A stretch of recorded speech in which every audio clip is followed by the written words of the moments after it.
Okay, good. Well, I'm Steven Levy, editor-at-large at Wired. Demis Hassabis is the CEO of Google DeepMind. Since he co-founded it in 2010, DeepMind has rocked the world with breakthroughs like AlphaGo, the first program to beat the world champion in Go, and AlphaFold, which miraculously aced the 50-year grand challenge of protein folding.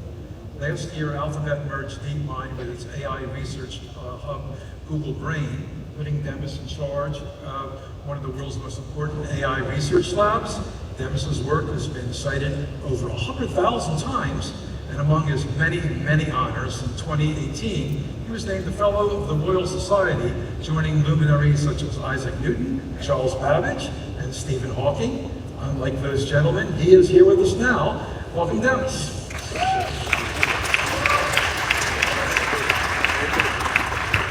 So we are at an AI moment, maybe the AI moment, right? Yes. But you have been thinking about AI, pursuing it, being part of this revolution, almost since you were a type. Yeah. What first got you intrigued by AI so much that basically you spent your life thinking about it, working on it? Well, AI for me has really been my entire life mission, and from almost as early as I can remember. And it started for me with games, and started by playing chess at a very young age for the England junior chess team that I was captain in those. Typically my first career was to try and become world chess champion. And then what that got me thinking about was thinking itself. Because if you're trying to improve at playing chess, then you start thinking about your own thought processes. And that got me fascinated about the mind, about the brain, and about what intelligence was. And then later, when I was a little bit older, in my teenage years, I got my first computers, got into programming, and then I started thinking, like, these machines are an amazing vehicle for the mind. And I love the fact, for example, that they can carry on doing jobs for you even while you're asleep. It's fascinating for me. And then the natural confluence of that was AI and trying to make these machines smart and intelligent. So when you got into the video game world, you were building AI into it, and you were quite successful in that industry. And then I find this fascinating when you look at your biography, you sort of dropped everything and went back to school, to learn neuroscience. Yes. Why was that? Well, my kind of career makes sense if you think all along I was planning to build something like DeepMind, what DeepMind became, which is the search for artificial general intelligence or sort of true human level AI. And in the early part of my career in the 90s, games industry actually was where the most advanced AI was happening. So that's why I was there, making AI for games, big commercial computer games that sold millions of copies. And then in the 2000s, neuroscience was taking off, fMRI machines, all sorts of new, amazing recording devices. And I decided to go back to school to do a PhD to learn about the brain and how, obviously, the brain is the only existence proof we have, maybe in the universe, that general intelligence is possible. So it's worthy of studying to get new ideas and inspirations for how to make our machines smarter. So I was sort of trying to collect these ideas together in order to then eventually launch DeepMind in 2010. Well, so the AI revolution as we know it, and I'm sort of dating it this past decade, and we've had sort of this inflection point, comes from these brain-like neural nets.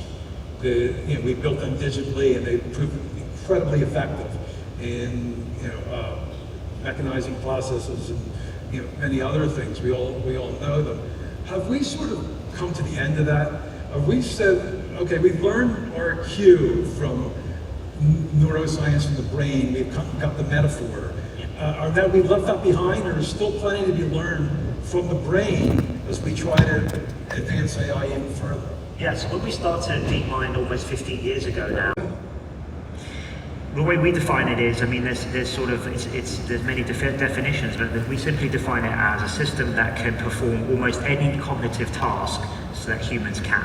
And the reason that human reference point is important is because, again, the brain is the only existence proof we have of a general intelligent system.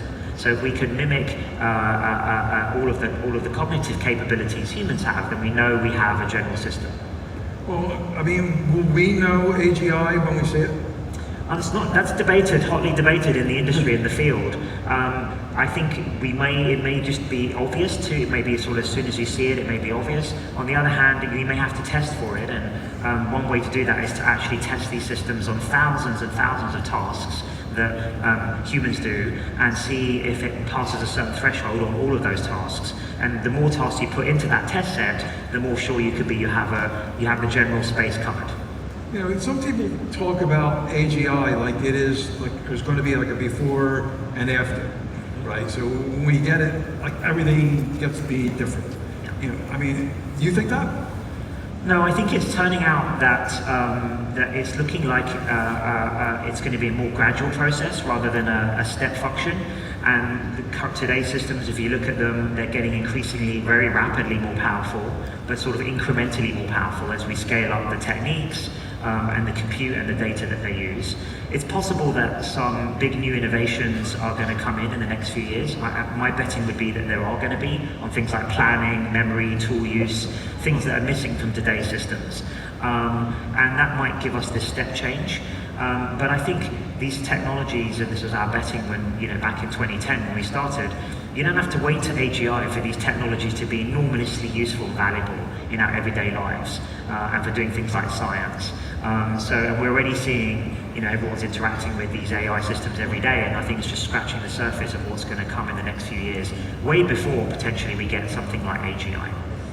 You know, when DeepMind, you know, was going through the 2010s, your MO seemed to me, and tell me, correct me if this is wrong, you would take on a problem, whether it was like playing Atari games, yes, Go, or then, you know, the more complicated, you know, pursuit of protein folding, you know, and you work on that, and in those cases you solve that. Yes. And the idea would be, well, how do we then transfer those skills to something else? In order to get to AGI, we need to do something that's not just great at solving that or beating everyone else in Go, or yes, even something like a big human problem like protein folding, and move it over.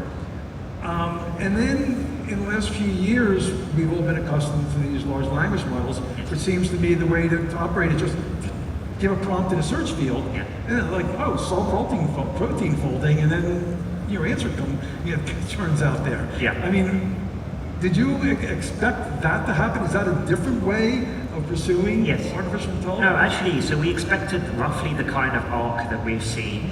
So the reason we started with games at the beginning of DeepMind was that back in 2010, no one knew how to build really any of these learning systems at any kind of appreciable scale. Mm-hmm. So some of the techniques had only just been invented in academia, you know, in the mid-2000s. No one had heard about them in industry yet, like deep learning. That's why we were called DeepMind, was partly because of deep learning, betting on that very early on. And we used games because we were trying to build general learning systems, more like we see today with the large language models, but there was no way to do that back in 2010. So we had to build up to that, and we chose games because they're a great, very convenient test bed for quickly testing out your AI ideas, algorithmic ideas. And we chose Go specifically because that hadn't been cracked by traditional logic systems, unlike chess, which was solved by Deep Blue, the IBM Deep Blue machine in the mid-90s. Go is so much more complex, so much more esoteric again, and much more to do with patterns and intuition. You can't solve it with these sort of brute force search methods. So we knew if you were to crack Go and actually get to world champion level, we'd have probably done something quite significant on the learning algorithm side. And that's what it turned out to be with AlphaGo, which we did in 2015. It was a real watershed moment, I would say, for the whole AI industry. Probably partially kicked off this boom that we're now seeing, that actually these learning methods can do something really important, really impressive, that no one thought could be done before. In fact, many Go experts and AI experts at the time thought it would be at least another decade away before Go was cracked. And then obviously the reason we did it in ways where we thought they would generalize those techniques to other domains, whether that's science to eventually like things like language. Right. Well, so one consequence of the protein folding, which I don't know if everyone understands really what that was. I can explain what it is. Yeah, maybe I just in a couple sentences, just explain, because it's an amazing advance. Yeah.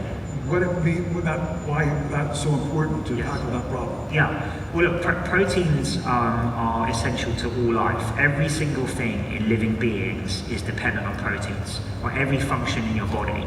And a protein can be described as a sort of, it's called an amino acid sequence, but you can think of it as a genetic sequence that describes the protein.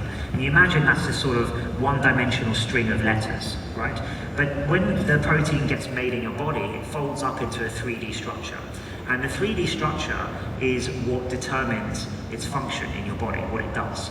So what we'd like to do in the protein folding problem is a 50-year grand challenge in biology, which is, can you tell what the 3D structure is going to be, just predict it just from the genetic sequence, right? Because if you could, that would be enormously useful in drug discovery, understanding disease, understanding life. Right. And for 50 years, the whole biology field has been trying to solve this problem and not got very far. And then, you know, starting in 2016 and then 2018, 2020, we finally solved this problem where we could predict directly in a few seconds from the genetic sequence, the 3D structure of the protein. And because it's so fast, so normally, if you want to do this, it will take you 5 years of a whole PhD to do it, painstaking, very sophisticated equipment. Spend their whole career. Yeah, their whole career doing one protein. And there are 200 million proteins known to science, so we've now folded all of them. So that would have taken 1 billion years of PhD time. We did it in basically 1 year using AlphaFold. Right, well, so what's come out of that? Now, Alphabet, your parent company, has now started a separate company. Yes. Isomorphic. Yes. It's called You're the CEO, because you have so much spare time. That's exactly. Yeah. So what are you working on? Have we seen tangible results from that, or is it still a long time away before we're going to get new drugs or whatever? Well, so in the roughly 3 years that AlphaFold has been in existence out there, I would say it's revolutionized structural biology and life sciences. So over 1 million researchers, biologists around the world have used AlphaFold. We think that's nearly every biologist in the world, actually, professional biologist. So it's massively advanced fundamental science. But then we started Isomorphic because the reason I was thinking about creating AlphaFold is that I wanted to use it for drug discovery. So if you know the structure of a protein, it also means that you can target a drug compound to bind to the surface, the relevant bit of the surface of the protein structure once you know the 3D structure. So you can block it or otherwise change what the behavior of what it does. So Isomorphic is now moving that into chemistry space. So we're now like using AI again to generate new chemical compounds that bind specifically to the exact part of the protein, but no other proteins. So you minimize the side effects in the body. And I think in the next couple of years, we're going to start seeing AI design drugs in the clinic. And Isomorphic, we just announced actually earlier this year, signed 2 very big deals with Eli Lilly and Novartis, 2 of the biggest pharma companies in the world, to work on several real-world drug design programs with them. So it's really having a material impact now on drug discovery. And I hope that drug discovery will shrink from average of 10 years to discover one drug down to maybe a matter of months to discover, drugs to cure terrible diseases. That sounds pretty good. It seems to me that when you hear a lot of people trying to build AGI is, I think you might be among these people saying the biggest benefit is going to solve these intractable problems that humanity has, or these mysteries that humans can't solve. Yes. Right? What's the next one? Well, there's several next ones we're working on actually already. So material science is a big one, discovering new types of materials. I mean, I dream of discovering one day a room temperature superconductor. It maybe exists in chemical space, but we just haven't found it as human chemists and material scientists. It's also, we've been using it in areas like weather prediction and climate change. So we have a system called GraphCast that's the most accurate 10-day weather prediction system in the world. And it only takes a few seconds to make that prediction instead of usually you have to use supercomputers for several hours. And then another area of science is mathematics, where we are using AI to crack new conjectures, very important mathematical conjectures, and big problems in mathematics that if they were solved would have real world consequences in other domains. So there's a whole host of areas that we're applying AI to. You know, I wonder, if we're going to be posing these questions to this, you know, human-created alien form of intelligence. I wonder at some point whether it'll come up with the answers, but we won't be smart enough to understand them. Could be, you know, so I think what I see over the next few years is humans, experts using these amazing tools, these amazing AI tools like AlphaFold to further their knowledge. And for now, it's the human experts that still have to come up with the hypotheses and the problems they want these systems to solve and find the connections between whatever insights that these tools reveal. But you know, maybe in a decade plus time, they'll be able to start formulating their own conjectures. But even then, if you combine one of those systems with language models, maybe we can just ask them for explanations about what they're doing, just like you would with a top human scientist. And if they're smart systems, they should be able to explain those in understandable ways. Do we have enough experience now with building these systems that we can characterize the way they might think differently than humans do? I think we're starting to get a handle on that. I think a lot more research has to be done on, and we're doing a lot of work on this in the whole field as a whole, on understanding and analyzing the systems, not just creating them to improve their performance, but actually breaking them down, studying how they build representations of knowledge, how to control the systems, how to predict what they're going to do, and also how to put guardrails around what they do. So I think that's almost, it requires a whole new branch of science. So I often used to call AI is an engineering science. So unlike the natural sciences, like physics, chemistry, and biology, the phenomena you're interested in studying exists out there in the world. So, you know, as a natural scientist, you go out and you study, you know, the nature around you. But with an engineering science like AI, you have to build the artifact of interest first. And then, only once you've built that artifact, can you then use the normal scientific methods to break it down. So we've only just got to the point in time in the last couple of years, I would say, where we've had systems that are interesting enough and useful enough to even be worthy of study, the amount of study and energy going into study and break down those systems that you would do for a natural science. And we shouldn't expect, just because we've engineered these systems, they are very, very complex systems. They're going to be no less complex than physical systems that we try to understand with physics, biology, and chemistry. We shouldn't expect them to be any easier to understand than those systems. So I want to move a little away from research and talk more about some of the business of AI. So let me spin to you what I think is probably a generally accepted narrative about the pursuit of AI and Google in particular, and you could respond to it. So here's the narrative. So in the 2010s, you know, Google bought DeepMind. You're solving protein folding and, you know, grinding away. Google in its headquarters had its Google Brain, which did research too, but was a little more involved in products. You know, you contributed to, you know, the product in your way, and Google is building, you know, stuff into products for auto-completing emails and things like that. Then along comes OpenAI, which took an advanced built-in at Google called Transformers, you know, in 2017, and built this large language model. You have large language models too, but Google's being very careful about developing them. And then along comes OpenAI with ChatGPT, which is, you know, one of the large language models they're building, and all of a sudden everyone goes insane.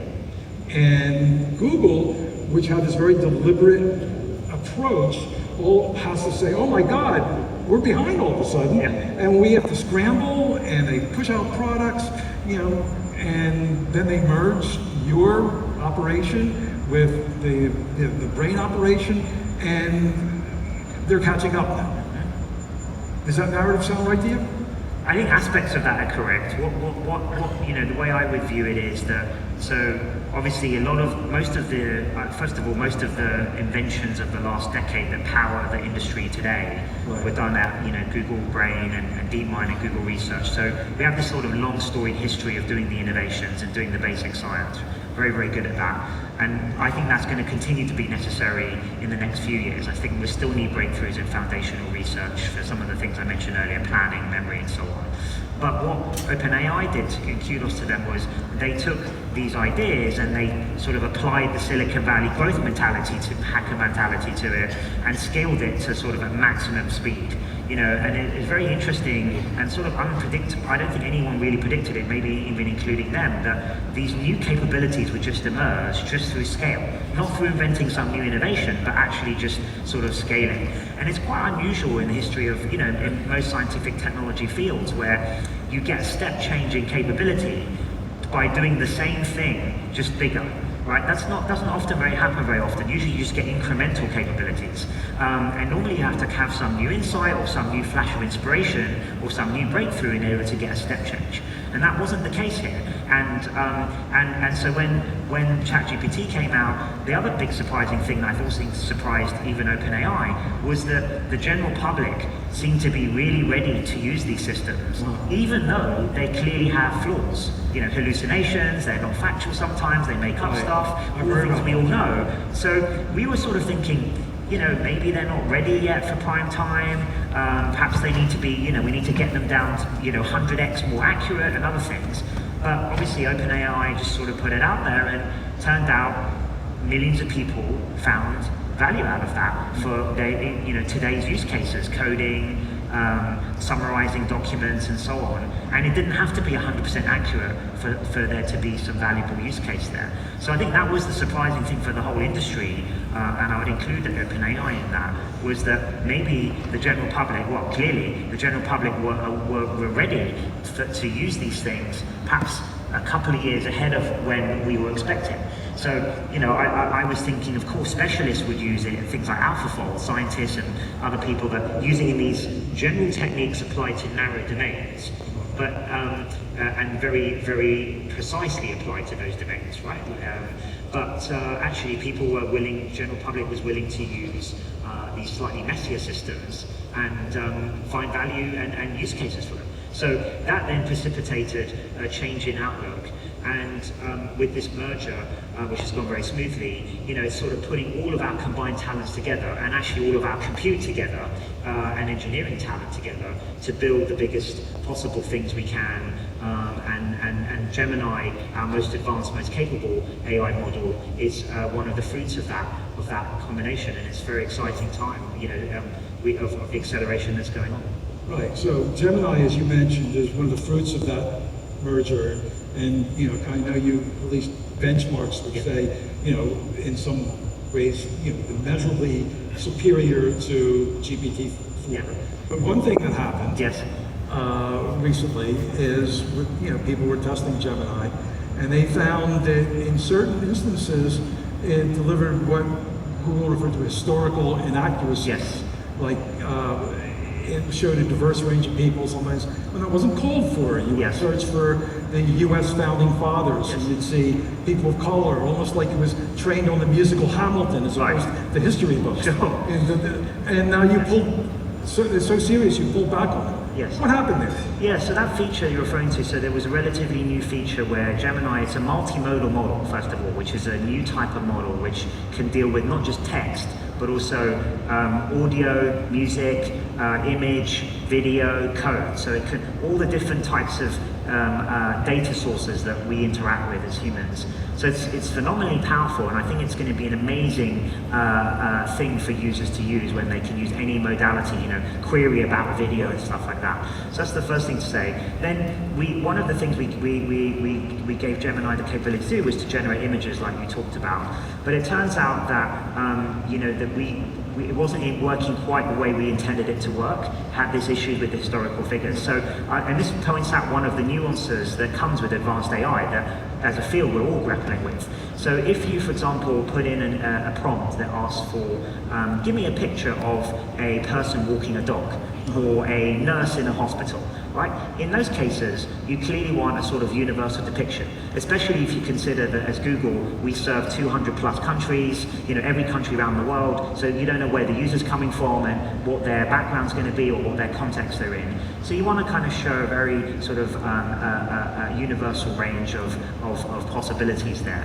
But of course, that which is a well-intended feature was applied, it turns out, too bluntly across all of it. So then, in cases where you ask me historical, like give me medieval kings of England, depictions from the 16th century, then of course that should be a much narrower distribution that you give back. And we care, of course, about historical accuracy, so we've taken that feature offline while we fix that, and we hope to have that back online in the next very short order, next couple of weeks, next few weeks. So here's what's a little disturbing about the whole issue, and I appreciate, you're trying not to move the biases of human beings into the large language models, because human beings are super flawed. We're not dealing with protein folding where there's an answer here. Yes, exactly. It's something more complicated. But the idea of working output so it reflects a point of view, even a lot of one which we admire, you wonder whether these techniques can be used from an authoritarian regime to make the thing reflect propaganda, right? Or someone, with a point of view to suppress certain groups. How do you deal with those issues? You don't want to empower people to use these things against you. Right? I think that this is a super important question, and one of the many that we're wrestling with as an entire field and industry. And we've worried about those kinds of things in the beginning of DeepMind. We had an ethics charter from the very founding of DeepMind that then became eventually the Google AI principles. So Google was one of the first big tech companies to release a sort of charter of principles around the use of AI and how they would use it in products and deploy them. And you're absolutely right. Like there's really important research and debate that needs to happen also with civil society and governments, not just tech companies. It's a social technical question, right, that affects everyone and should involve everyone to discuss it. Where what values do we want these systems to have? What do they represent? How do you prevent bad actors accessing the same technologies and what you're talking about, just repurposing them for harmful ends, that were not intended by the creators of those systems? And there's very complex questions, even interacting with things like open sourcing. Open sourcing, we're huge proponents of open sourcing, open science. We just released our own open source versions of these systems called Gemma, smaller size ones for the open source community. We know many developers, many people in the room here, and enterprise customers want to use open source systems that they can fully control. But then the question comes is, how do you ensure what people use downstream isn't going to be harmful with those systems as they get increasingly more powerful? I think today it's not an issue because the systems are still relatively nascent. But if you wind forward 3, 4, 5 years and you start talking about next generation systems with planning capabilities and be able to act in the world and solve problems and goals, I think society really has to seriously think about these issues of what happens if if this proliferates, and then bad actors all the way from individuals to rogue states can make use of them as well. So, one final question. We're here, at the Mobile World Congress. What is the AI mobile device going to be? Yeah. In 5 years, what will be the new device, which is solely AI? I think it's an incredible opportunity for mobile and telcos with the advent of AI. And I speak to many of my colleagues many of you in the audience about this. And I think that from the advent of digital assistants, I think we're really going to have next generation smart assistants that are useful in your everyday lives rather than sort of a bit gimmicky as they were in the previous generation. I think there'll be questions about what is the right device type even. So I think today we're seeing amazing things on phones and on stuff like Android phones that we work on to put these Gemini sort of features in of making these phones much more intelligent and much more adaptable to you. Things like Circle, you know, for search and stuff like that, much more usable on your phones. But in 5+ years' time, is the phone even really going to be the perfect form factor? Maybe we need glasses or some other thing so that the AI system can actually see a bit of the context that you're in, and so be even more helpful in your daily life. So I think there's all sorts of amazing things to be invented in the confluence of. Well, we have those classes now. They'd say, unfortunately, our time's up. Thank you, Demis. Thank you very much.